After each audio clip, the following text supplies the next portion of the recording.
Hi guys! Welcome to Crislado Vlogs. Muli ako si Crisaldo, ang inyong Crisal lover sa social media. Disclaimer: I do not own the rights to this video, audio, or any content featuring the artist. All credits go to the original creators, rightful owners, and official sources. This post is for entertainment, fan appreciation purposes only. No copyright infringement intended. Credits to the rightful owner. Thank you so much. This video is for narration and fan appreciation only. Marian Rivera, nagpakitang gilas sa Vietnam sa Lunar Festival, ipinamalas ang galing sa wikang Vietnamese at ang kanyang star power sa Asia. Mga kapuso at mga kababayan, isang nakakabilib na moment na naman ang nagtrending online, walang iba kundi si Marian Rivera, ang ating sariling primetime queen, na muli na namang nagpasiklab, this time sa bansang Vietnam. Grabe, sino bang hindi mawiwindang kapag nakita mo si Marian, hindi lang naglalakad na parang reyna, kundi nagsasalita pa ng Vietnamese confidently, gracefully, at may halong charm na tunay na Pilipina. Ang Grand Lunar Festival na ginanap sa Vietnam, isang malaking cultural celebration na dinadaluhan ng mga kilalang personalidad, mga artista, at mga international guests.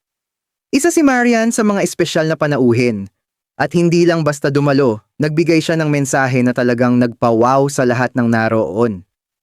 Imagine, isang Filipina star, humarap sa Vietnamese audience, at bumati gamit mismo ang wika nila. "Xin chào!" sabi ni Marian, sabay ngiti na agad nagpakilig sa crowd. Agad na umani ng papuri si Marian sa social media. Maraming Vietnamese fans ang nagpost ng clips na may captions na halos pare-pareho, "Beautiful and talented Filipina star." May ilan pa nang nagsabing, "She speaks our language better than we expected." Kahit sa mga Pinoy netizens, super proud moment ito lalo na't makikita mo kung paano niya nirespeto ang kultura ng bansa. Hindi lang basta guest, kundi parang ambasador ng kababaang loob at galing ng mga Pilipino. Hindi rin biro ang ginawa ni Marian. Bago ang event, nag-practice siya ng Vietnamese phrases. At ayon sa ilang insiders, determinado raw si Marian na maintindihan at maiparating ng tama ang kanyang mensahe. "Gusto kong maramdaman nila na tunay akong nagpapasalamat." Ito raw ang sinabi niya bago ang kanyang speech. At totoo nga ang sincerity niya ramdam hanggang sa huling salita. Hindi mo maririnig ang kaba, kundi purong respeto at confidence. Sa panahong sobrang bilis ng social media, ang ganitong klaseng gesture isang Pinay star na nag-e-effort para sa kultura ng iba ay napakalaking bagay. Maraming Vietnamese media outlets ang nag-feature sa kanya, tinawag pa siyang Asian Beauty with a Golden Heart. At kung titingnan mo, hindi lang ito tungkol sa ganda o kasikatan, kundi sa representasyon ng mga Pilipino bilang magalang, matalino, at marunong makibagay.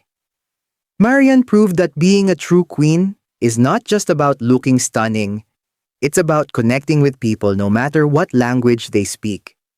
Kaya naman, saludo kami sa'yo, Marian Rivera. Ikaw na nga ang tunay na primetime queen, hindi lang ng Pilipinas, kundi ng buong Asia. Sa gitna ng iba't ibang kultura, dala mo pa rin ang pusong Pilipino mainit, magalang, at puno ng respeto. At para sa mga fans, lalong-lalo na ako na inyong lingkod, isa lang ang masasabi natin. Once a queen, always a queen. Abangan pa natin kung saan naman susunod na magpapakitang gilas si Marian Rivera dahil siguradong hindi ito ang huli. Hanggang dito na lang muna ang ating video. Maraming salamat po. Please don't forget to like, comment, and share at mag-subscribe para sa iba pang ganap at tsikahan sa mga paborito nating artista. Hanggang sa susunod. Maraming salamat. Muli ako, si Crisaldo, ang Crisal Lovers dito sa social media at your service.